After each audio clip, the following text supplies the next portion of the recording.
समाजशाला में आज का विषय है अंधविश्वास कहाँ से आते हैं।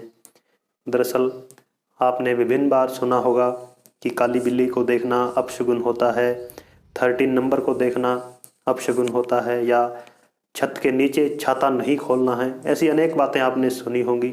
हो सकता है कि आप उन्हें न मानते हो, लेकिन फिर भी आपने कहीं ना कहीं उनको सुना जरूर है। तो इन सब बातों के पीछे का यदि हम रूट कॉज फाइंड आउट करने की कोशिश करें तो हम पाएंगे इनमें से अनेक धारणाएं हैं वो धर्म से जुड़ी हुई हैं। जैसे 13 नंबर को अनलकी मानना ईसाई धर्म के अंदर ज़्यादा प्रचलित है।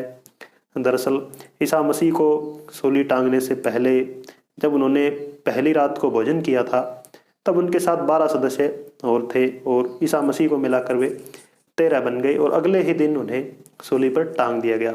तब से यह प्रचलित है खासकर ईसाई धर्म के अंदर कि यदि 13 व्यक्ति इकट्ठे होंगे या 13 नंबर है कहीं पर आप देखेंगे तो वह आपके लिए अपशगुन होगा। इसी को आगे बढ़ाते हुए आज तक लोगों ने इसको संभाल कर रखा है और विभिन्न जो बड़े बड़े होटल हैं उनके अंदर 13 नंबर की जो लिफ्ट है वो नहीं होती, 13वां अपार्टमेंट उनके अंदर नहीं होता। तो इन सब को वे रूढ़िवादी तरीके से फॉलो करते जा रहे हैं और ऐसा अनेक जगह देखने को मिल सकता है। जैसे इटली के अंदर 17 नंबर को ज़्यादा अनलकी मानते हैं।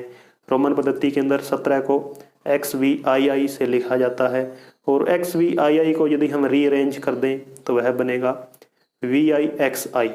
तो विक्सी का मतलब होता है कि मेरा अंतिम समय आ गया है। तो यह भी एक अंधविश्वास हुआ।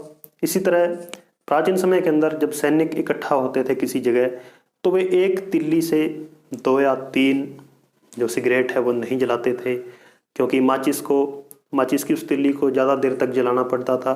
उससे जो उसके दुश्मन सैनिक हैं उनको पता चल जाता था इस बारे में। लेकिन इस पीढ़ी को या इस रूढ़िवादी परंपरा को आज भी विभिन्न प्रकार के जो स्मोकर हैं वे इसी को दोहरा रहे हैं। वे आज भी एक तिल्ली से 3 सिगरेट नहीं जलाते। हालांकि इन बातों का हो सकता है कि कभी महत्व रहा हो, किसी समय के अंदर वे प्रासंगिक रही हों, लेकिन आज उनका कहीं भी कोई औचित्य नहीं है, क्योंकि वे विज्ञान की कसौटी पर खरे नहीं उतर रहे हैं, कार्य कारण श्रृंखला से वे नहीं जुड़े हुए हैं। तो ऐसा क्या है, क्या लोग बदलना नहीं चाहते? लोग बदलना चाहते हैं, लेकिन इनके पीछे की परंपराएं और विश्वास इतने मजबूत हैं कि वह उनकी सांस्कृतिक आदत बन चुकी है और इन सब को रोकने के लिए जो साइंटिफिक टेम्पर है उसको अपनाने की आवश्यकता है। दरअसल बच्चे को बचपन से ही यह सब बातें सिखा दी जाती हैं कि हाँ ये सब करोगे तो बुरा होगा, यह अच्छा होगा। तो बच्चा पूरी उम्र सुनते सुनते उन बातों के अंदर जो उसका मन है वो पूरी तरह बैठ जाता है, फिर वही बातें वो अपने बच्चों को बताता है। इस तरह पीढ़ी दर पीढ़ी जो रूढ़िवादी परंपराएं हैं वो हस्तांतरित होती रहती हैं, इसीलिए इनको बदलना मुश्किल है। कुछ अंधविश्वास हालांकि फायदेमंद भी होते हैं, खासकर खिलाड़ियों के अंदर। कुछ खिलाड़ी अपनी जो लकी शर्ट है वो पहनते हैं या lucky helmet, gloves, trouser, shoes उनको पहनकर वे खेलते हैं। 1 या 2 बार उनका स्कोर अच्छा हो जाता है जब कुछ पहनते हुए, तो वे यह सोचते हैं कि हाँ ये मेरे लिए लकी है। तो इस तरह यह भी एक अंधविश्वास बन जाता है।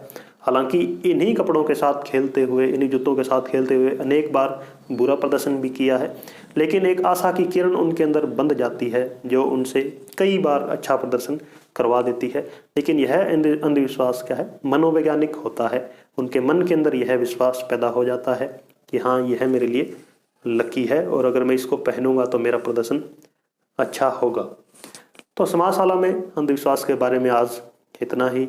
अगर वीडियो अच्छी लगी है तो अपने दोस्तों के साथ शेयर करें, चैनल को सब्सक्राइब करें। समाजशाला में मिलते हैं किसी और दिन समाज के किसी नए टॉपिक के साथ। धन्यवाद।